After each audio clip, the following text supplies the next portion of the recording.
Is everybody in? Is everybody in? The show is about to begin.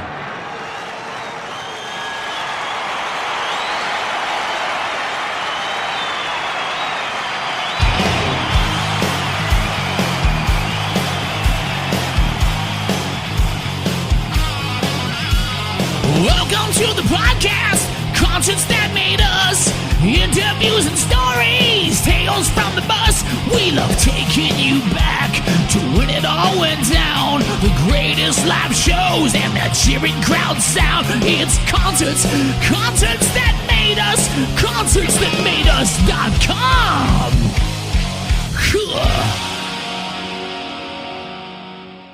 This is Farah Naz from Fading Nemesis, and you're listening to Concerts That Made Us.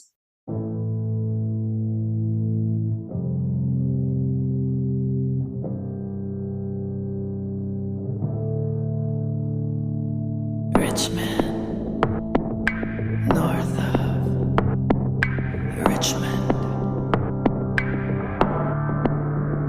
I've been selling my soul, working all day, overtime hours for bullshit pay, so I can sit out here, waste my life away, drag back home and drown my troubles away.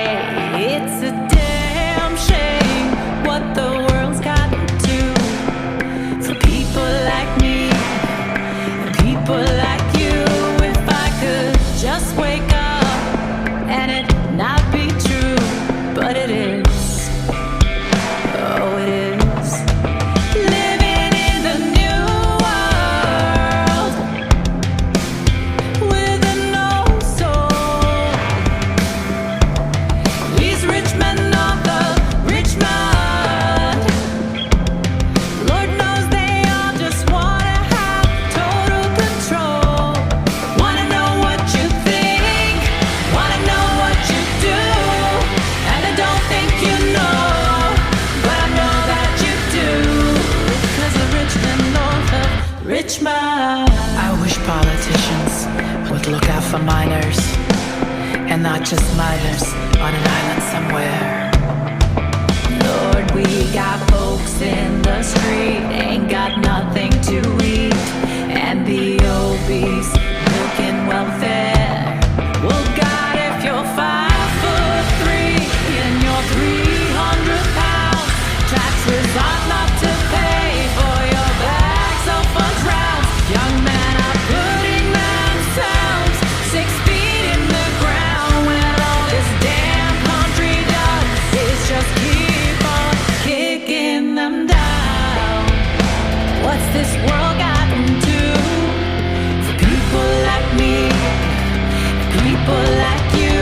Wish I could just wake up and it not be true, but it is, yeah it is, living in the new world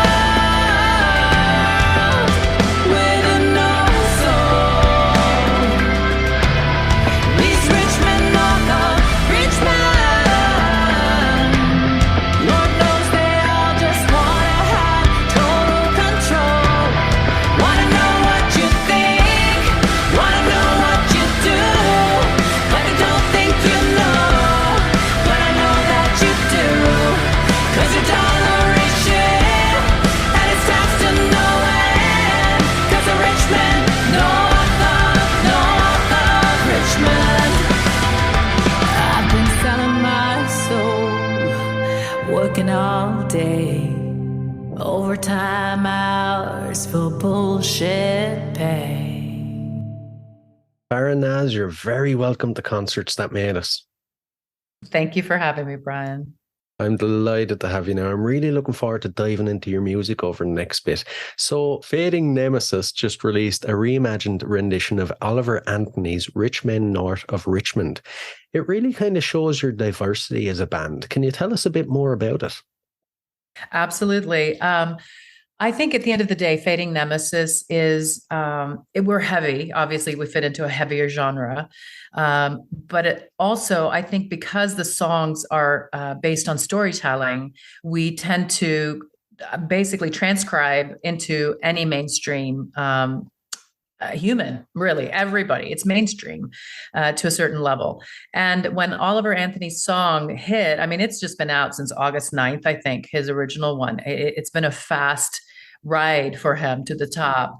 When the song came out, I realized that it touched humans somewhere worldwide. I mean, my parents in Dallas, Texas, called me and said, "Have you heard of this guy named Oliver Anthony?" And I'm thinking, how do you know about Oliver Anthony? I mean, they're older. And they said, well, he was on a news show. And I looked him up and I heard the song, and it absolutely hit me in a place that I didn't think it would. I could actually translate it through my own personality, through my own sound, through my own experiences. So decided, you know what? Obviously, this is a wildfire that's hit the world. I might as well join in and see what happens with the song. And so thus our reimagined version. Right, right. And what do you hope people take away from your version of it? I think many people have actually said that they would have never listened to the original song because it's not in their genre. I think genres stop people from listening. I mean, some people will never listen to country music, and those that listen to country music may never listen to pop or, and so I think it caused them to be able to hear the song and what it was doing and what it was meant to do, probably originally by Oliver Anthony.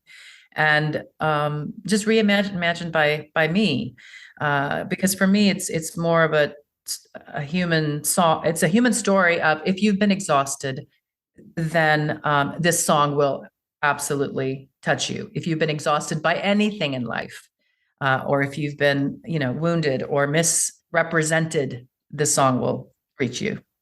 I getcha. And you also created and co-directed the music video.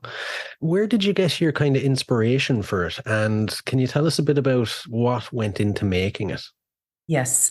Brian, it's a song of the people. Obviously, people took it and made it their own. And I thought, if I am an average American female, in a way, not average in a sense, but if I was to be feeling like that the government's not taking care of me, or community's not taking care of me, or life isn't taking care of me, that I can't make ends meet, who would I be? And I pictured myself as a single mom, my husband serving overseas as a soldier. Either he's fighting or he's died, and I am struggling to raise the family, but also realizing that the country hasn't honored him or honored me. And that's the character I stepped into. I created her, and I thought, where would she be? Well, she would be in a laundromat. She would be coming home from work, have to go do the laundry, and if it's kids' clothing, she has to go back and take care of the children, and whatever that looks like. I just wanted to create a very simple, straightforward story if I was the song. And the shooting was amazingly, I think, cathartic for me, because I haven't been in a laundromat for a long, long time. And it caused me to see where people live in the States, in suburban middle America. And just to be able to be in that room and sing the song and actually step into her character. It's sad though, isn't it? But it's real. That there is actually people that live like that. Absolutely. And the trials and the pain and the feeling that we're not being taken care of is real. It's not a joke. It's world over. I mean, it's not just the American government. It's world over. We can translate this to any society, any culture. I mean, I'm Pakistani, and I can translate it into my own, birth culture. When it comes to creating music for Fading Nemesis, what does the process actually look like? When you're, say, creating an original song? Well, Fading Nemesis has an interesting story, because I was in the UK for a little while, and I moved back to the States just some years back because of a family tragedy. And at that time, I wasn't expecting to get back into music. I've been in the music business for a while. I've been doing music for a long time, making records, doing shows. And I thought, coming back to the States, I need a break. And the moment I actually thought that, the music started showing up in my head. The songs just start, they're like, yeah, no, you're not going to do that. We're going to come out. This is the way you express yourself. This is the way you process things. And so I started writing and met my producer, Larry Elia of Mind's Eye Digital. And he and I decided to do just a test run to do an EP. And oh my gosh, Brian, it was magic with this man. I mean, we fought like husband and musical husband and wife. I was, we just worked out our relationship over 2 weeks. And I thought I could work with this man for a while as my musical producer. And so we decided to write an album, and the record, I had songs that I took to him, and then he brought life to them on an electrical level and on a heavier level, because I can strip down all my songs and play them acoustically. To me, a good song is, if you can't strip it down, then it's not a song. It's not a story. So then we did that. And after 7 songs in, met Jason, who is a guitar player and also my husband now, and brought him in, and his songwriting capacities were just off the chart. So he and Larry just gelled, and his personality as far as a guitar player was unbelievably the essence of the ethos of Fading Nemesis. And so it was a natural fit. And then we wrote the rest of the record. And then, I don't know, Nothing More, the band Nothing More, the drummer Ben Anderson, he played drums on the record because we knew him.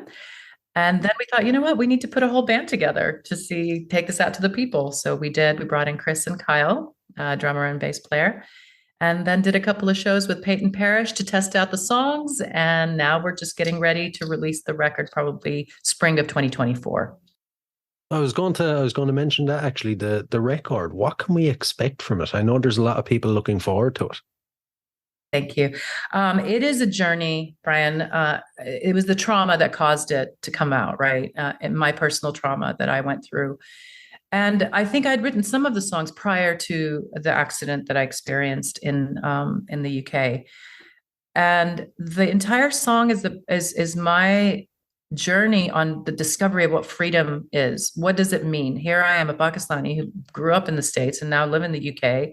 And internally, as an artist, I'm constantly feeling like I have this longing to feel free as a person, as a soul, as I'm always wanting to get away to the mountaintops, feeling like I have to just get away. And what is that? Is it a need for some form of freedom? And I think the whole album is a journey of me discovering. So the song Cage, it's about my body and my flesh and bones and skin and thoughts and experiences hold me hostage in this cage. And Queen of Blame, it's this anger of this, the nemesis, queen goddess, of justice.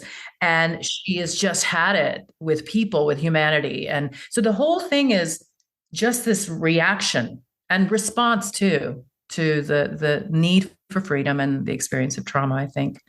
So, and realizing that freedom is really, really not a right, but a privilege to have. And we have to actually hold on to it. It's not just ours and it's there forever.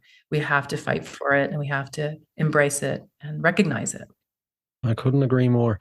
And something that I'm really intrigued by is, you mentioned you were born in Pakistan, you lived in Texas as a child, you lived in the UK, and now you're back to the US. How has that mixture of cultures, impacted your musical development? Brian, it makes me a woman who can relate to pretty much any culture in the world, despite the color of my skin, the, memories of my experiences. I can step into any land and feel like it's mine, make it mine. And so coming from Pakistan to the States, I was 10 when I moved to Dallas, Texas. And all of a sudden I thought I was a cowgirl. I was 10 and I thought I was a cowgirl because we went to, JR's, ranch in Dallas, the show. Yeah. We went and I was wearing my ropers and I translated it very quickly. And growing up, I related to, music is that universal language, right? So I grew up with a father who was classically, unbelievably magnificent sitar player. And then I had cousins in the UK, cousins in Canada, cousins in the States who would send me records, and they sent me their personal styles. And I was listening to Iron Maiden, Judas Priest, heavy stuff, Susie and the Banshees, all the British underground stuff that was happening, Bowie. And so there was this crash of sounds as I was growing up. And then going to Texas, I started singing gospel music. I grew up in a Christian home, Christian Pakistani home. So I was singing gospel music. So integrate all that together and you realize there's a rate, it's a diversity in sound, you can't help it when you write as a songwriter. Your experiences have to come into it. You're shaded by all your experiences, right? Yeah, exactly. Without them, you'd be good way and a bad way. Exactly. Yeah. And I suppose at this stage, so we'll dive into your own musical history, to give the listeners a sense of where you come from. So if you can you remember your earliest musical memory? Yes. I have a memory from early on. My memory bank goes all the way back to when I was 2 and 3. I remember when my mom used to always say that I sang before I spoke. And I think it must have been 3.5. We had an organ, one of those foot pedal organs in our home in Pakistan. And I used to lean down and pump the organ down at the bottom and put my hand up top and play music. And I remember singing as I was doing that. And I remember thinking, I could do this. I loved it. I mean, I would rather do that, play the organ, than go out and, or play with dolls or have tea parties or whatever. So early musical memories, I think music was a very important part of my daily existence. I was singing constantly. I would tie a string to a pencil and go around singing all day long. Mom said I would not let go of that pencil. It was like a little yellow pencil with a string attached to it. And so, I think that if that's what you mean, the earliest memories of music, that would be it. Yeah. Geez, that might just be probably the earliest memory I've heard when I asked that question. And growing up then, what was your local music scene like? I know you lived in different places, but what was the local music scene like?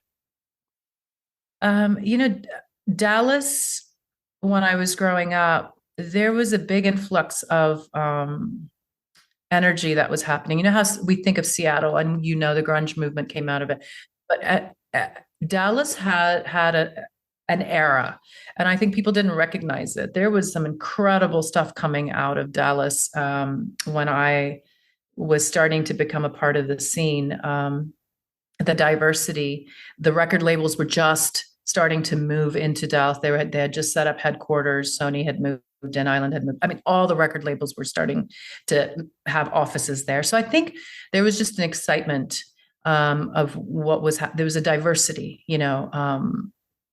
all sorts of genres. And so I remember doing the Dallas Music Festival, and I was headlining, and Green Day opened up for me, and New Bohemians were there, Cranberries were there. So it was fresh. It was Lilith Fair had just started with Sarah McLachlan, and all the Sheryl Crow stuff was really happening. And I was young in my career, but it was a dynamic time. Jewel was coming. It was a dynamic time for women.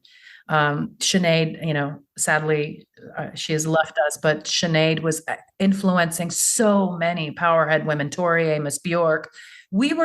I was inundated with incredible women in the music industry. And being in a male-dominated genre, I think we forget that I'm melodic metal. And so it is about the melody for me. And I was lucky to have had so many people that I could go see live or perform with at festivals and side by side on stages, opening up for some amazing acts. Yeah, definitely. And the podcast is called Concerts That Made Us. So I have to ask you, as a concert goer, what concerts do you think have made you? I have to say there's gothic side of me that was there even when I was in Pakistan. Are you born a goth? Yeah, probably, because there's a dark soul spirit. You relate to Edgar Allan Poe constantly, and you read Oscar Wilde and you go, oh, I'm Doriana Gray. You do these, and the Bronte sisters are so I think I had that gothic space in me. And early on, I was in love with Robert Smith of The Cure, and I went to many, many shows. I never missed his shows. And I think I would say if there was one that influenced me, I mean, how can you say one influences you? I've been to so many shows and so many, genres of music, but I think the ones where I just was swept away and I came home thinking, I want to create like this. I want to take people away. Deftones were another one, huge, because it's an experience, right? It's not just a song after song after song. It's a whole experience. You dive into almost a trance. And so I think that kind of, those were, I think, some of the ones that influenced me. And Tori Amos, I never missed her. And I never missed a show when I lived in London. I went to everyone. Tool, never missed a Tool show. Never, So I made it a point never to miss the artists who were really high calibered songwriters and musicians. So it was part of my job, my job requirement as rock diva girl who's going to be out there performing. So yeah, the perfect job. So and the part we're all looking forward to, your own shows with Fading Nemesis. For any listeners that haven't caught one, give us the full experience if you can. Tell us all about them. For me, a show is theater, right? I don't want my audience, I don't want my fans coming to the shows and go, oh, that sounded great. I want them to say, I don't know where I went. That was an experience. I was somewhere else. That's what I want them to experience. So I think, and also I want it to be conversational to where they actually feel like I was speaking to them. I've played shows in London where there are quite a few people, thousands and thousands of people, and I pick out of the audience eyes where I can constantly gravitate. And I make it a point to actually sing to individuals when I sing. And so it's about, for me, I think the recent shows that we just did, it had been a little while since I had done shows because of the accident. And I came back and I hadn't been on the stage for a while. And I thought, do I still have it? I mean, here are these new songs. I've never performed them. And then we just did these shows in Texas with Peyton Parrish in August.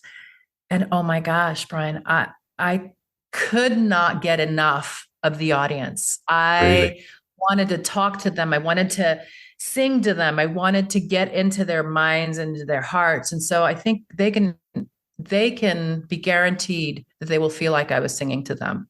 And I will give them an experience, a theatrical experience. So, yeah. I love that. I'm always saying a concert should be like an experience. It should transport you to another place, Yes, absolutely. And then the meet and greets to me are really important afterwards. We did a couple of shows in Texas, and each meet and greet in Houston at the House of Blues, we had a 4.5 hour long meet and greet. I told my boys, I said, we stand here as long as there's a queue. We're standing here to meet our audience, and we are not moving. You need to go to take a break for the loo, then you go really quickly and you come back. And it's incredible. People don't realize how much that gives to you as well as an artist. It's not just you giving to them, they give to you. Exactly. And, you've been performing since a very early age. If you think of all the concerts you've played over your career, is there one that sticks out as maybe the best experience you've had? That's a tough question. I think the first, I would say they would have to be a couple, one or two. All of them have some magical space for me. When I went to London and I got a residency at the Troubadour, and I got a residency at the Rock Garden where U2 did their first shows. I got a residency at a couple of venues, but the Troubadour was quite incredible because you realized Bob Dylan played this stage, and the energy and all the people who came after him, and the energy that you feel on a stage, small, but I could actually feel all their songs as I was performing. You know, you could, if you open your mind to it, you realize this place has been made by all the people who came before me and all the greats that came before me to perform here. I think that those kinds of things mean a lot to me. You know, I think I would say that those residencies were huge for me. They made me who I have become today. Definitely, definitely. And to switch it around then, not to get too negative, but is there a gig that maybe things started to go wrong, and how did you overcome it? Oh yeah, all the time, and it's called technical difficulties. You know, ironically, it had been a while since I had done any shows, and we did these Texas shows with Peyton. And I'm a very candid person. I have no problem being vulnerable, and people can quote me, misquote me. I don't care. Eventually my story is my story and it's going to be told, you know? So, we literally, anything technically that could have gone wrong, went wrong on our first show back. I mean, my first show back into the world, in-ears, dead, everything that could have gone wrong went wrong. Oh, But the thing is, all of us on stage, we did not miss a beat. Didn't stop the show. Okay, couldn't hear. So I thought, okay, I need to listen for the front of house. I need to keep up with Jason, because if I can hear where he is in the song, then I can make sure I'm at the right place in the song. And then to listen, to make sure that I'm on key, I was still listening for Jason's guitar out in the house, in front of house. And so you just start troubleshooting, right? And it's all about troubleshooting. Can you troubleshoot? Can you, it's like when Naomi Campbell on a runway show. Remember when she fell and she just got up? It was a pretty big, I don't know if it was a London runway but she got up, straightened herself out, and continued to walk on the catwalk. And I thought that's the true test, right? And the show went on, and nobody really knew we ever had any technical difficulties except for us. But it was a nightmare. My first show back after years and years and years. And I'm thinking, this is crazy. I can't believe it, but I can. But if we could pass that test, we passed it. We passed the test. Oh my God. That just goes to show it's a testament to the musician you are, that you can actually think on your feet so quickly and get through it. Absolutely. I mean, I think that's the part of the job requirement, right? If this is going to be the long haul, if it's a long haul career, it's not just a hobby, it's a career, it's a job. And have we been trained for it? Are we equipped for it? I mean, things go awry all the time. Shit hits the fan all the time. Yeah. It will. It's a guarantee. It's a guarantee. So yeah. Exactly. And when it comes to showtime then, pre-show and post-show, how do you psych yourself up beforehand? And then afterwards, how do you wind down? Great question. Before the show, usually I just, again, love to be in the green room and just have like a, huddle with the boys, and just remind, I love to remind us of why we're doing what we're doing, who we are, and that we're honored and privileged to do it. And then just some quiet time where I just kind of get in my head, because giving, as the lead vocalist, you give everything of yourself. I think people don't realize that. You either choose to be completely vulnerable or you put on an act. And for me, it's a little bit of both, but I am completely an open book on stage. And so just prepping for that, it's like a sport in a way. You got to warm up, and you warm up your heart, your soul, your spirit, your mindset, your mentality, and your vocal cords, So, and then afterwards, wind down is always get off the stage quickly, clear the stage, load things up, not getting distracted. And then afterwards, just getting together with the whole crew, the whole team, and just, well done, guys. Let's do, and then just going back and chilling. Because again, it's at the end of the day, it's a job, Yeah, exactly. And how has your approach to touring and playing concerts changed over the years, do you think? Or has it changed? I don't know if it's changed. I think it's just fine-tuned, right? So you see what works, what doesn't work, what you can do now, what you can't do. I mean, What I could do at 19, I can't do at my age now. But at the same time, there are many things I can do that I couldn't do before. And I have an understanding of things. So you shift, right? It's fine tuning. Our formula for touring was I watched some amazing people, was mentored by amazing people in my early career. And I think we had a good formula. And I think just making sure we're staying on point. It's not a place to party. My guys know it. I'm like, you know what? There's a place and a time. This is we do this for us and we do this for the audience, and we have a job to do. We have a mission to accomplish. And so, I have very strict, my boys, my whole crew knows I have very strict rules, but I love to let go. And when I let go, I let go. I'm not against the partying. I'm not against, but there's a time and place for everything. And so if people aren't down for that, they just, I'm like, thank you and hit the road, buddy. So it's quite a fun experience. Yeah. Yeah. You have to be like that though, when it is your career, when you're so serious about it, time and place for everything. Absolutely. Absolutely. And not forgetting to laugh a lot, by the way. We laugh a lot. So Really? that's a high value for me. Yeah. Yeah. Don't take anything Laughter is too seriously. what do they say? Laughter is medicine. Absolutely. And when you think of the future then, say 5 years time, how would you like Fading Nemesis to evolve? I would like her to be a staple in majority of the world's homes and in their ears. I think it's about sharing stories, concepts, and experiences, and it's like a musical book. Every record is like a musical book, and so I hope that I have the privilege and honor of being in everyone's ears and homes and in their devices, and that they get to know my journey so that their journey becomes a bit brighter and easier or more vibrant or clearer, so yeah.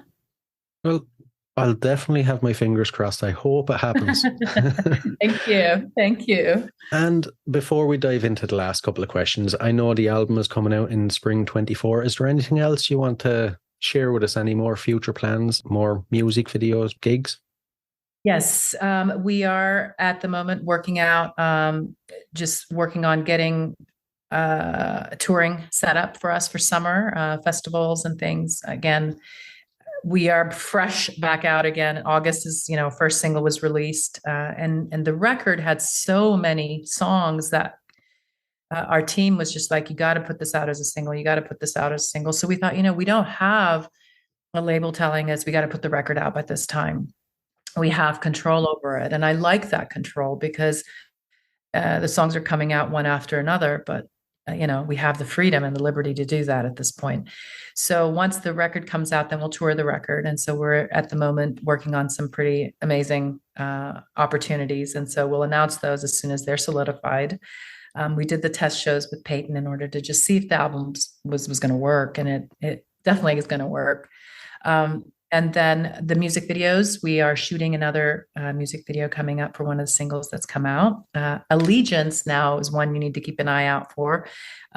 We've done a live performance music video, but there is a cinematic short film version of that song, because Allegiance is a story that I've written almost like going back to the 1800s of what this country was about. And so we've shot the music video, and we'd rented out a whole old West town.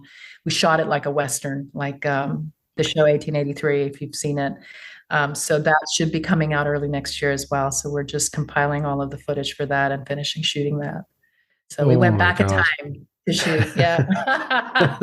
So we should be able to enter that into the Cannes Film Festival. So it's just, it's all art. It's all creations. It's all expressions of experiences. So one of my other great, guilty pleasures is Westerns and the Wild West. So I, for one, cannot wait to see that video. So you will look forward to that. Well, we filmed it in Tucson at Mescal Movie Studios, where they filmed Tombstone.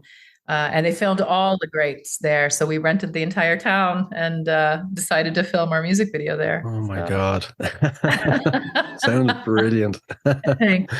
And we'll dive into the last couple of questions. So these are a couple of random, odd music questions, but I'm intrigued to see your answers. If you could see any performer from history in concert for one night only, who would it be? Wow. I mean, Mozart comes so quickly to mind. Mozart and probably Bowie. I mean, I have not seen him in his early Ziggy Stardust days in history. Oh my gosh, that is just a brilliant question.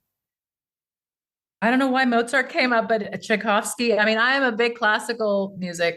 I think I would like to see these men's lives as they were happening. In history, going back, I think Johnny Cash in his younger days. I would have loved to seen him. Just his energy, his music has influenced me quite a bit. His songwriting. So I think his early days, I would have loved to have seen him. Yeah, It's a good one. It's a good one.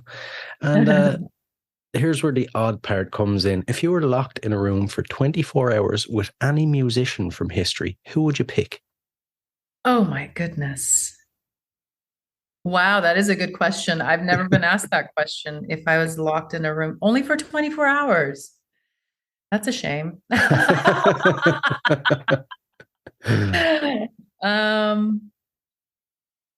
Oh my goodness. Okay, give me 2 seconds here. That's a really tough one. I don't. Do you have an answer for that? If I was to turn that question back onto you, who would you pick? Hang on. This is a good question. I'll email you after we're done, by the way. If Okay. it comes up with a good one. If it was me, I'd probably pick someone like Jim Morrison or maybe Elvis Presley. Oh, Elvis Presley would be a good one. Mm. Yeah. I think I would have to say, I've been always very fascinated with Janis Joplin. I think I would pick Janis Joplin. I would want to see what her angst was all about, because there's a certain sense of just agony in her that was there at all times. And I think the Freudian side in me would want to investigate exactly where that was coming from. And Jim Morrison probably too. Yeah, I get you. And the final one, I think it might be harder than the last one now. I'm very sorry, but what song would appear on the soundtrack to your life? Oh my word. Really? Can it be any song? Yeah, any song at all. Can it be a hymn? If it is such amazing grace. Okay. Because my life has been just nothing but a series of traumatic experiences that I have been absolutely given the grace to overcome and fight through. And to me, it's a real testament of, I take me to the darkest places. I will be guaranteed that I'll come out, so does that work? I mean, because that is the ones. Yeah, One it has hymn to be that that hits one, so. Immediately. So, yeah. Perfect. Great choice. Listen, Farah, thanks a million. I've really enjoyed chatting with you now over the last bit. Thank you so much for having me.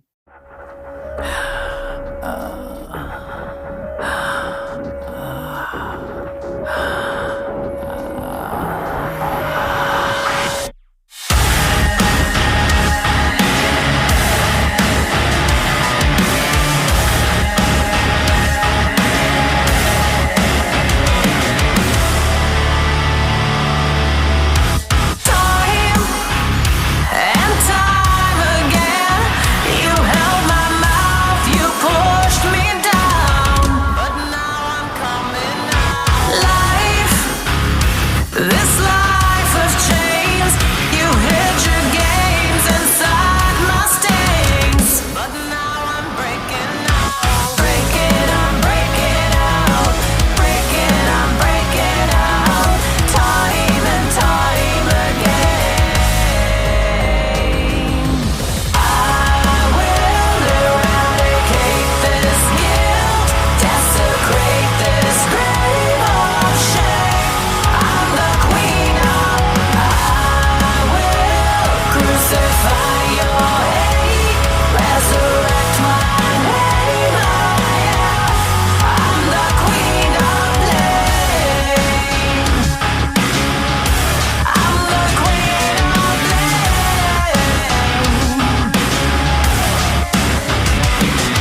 guys. I really hope you enjoyed this episode.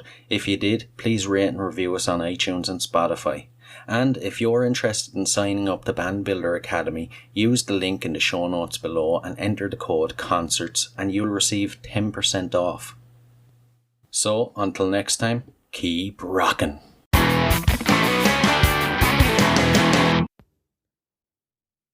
Hey, what are you guys still doing here?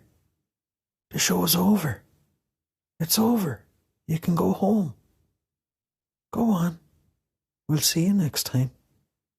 We'll be here. Bye.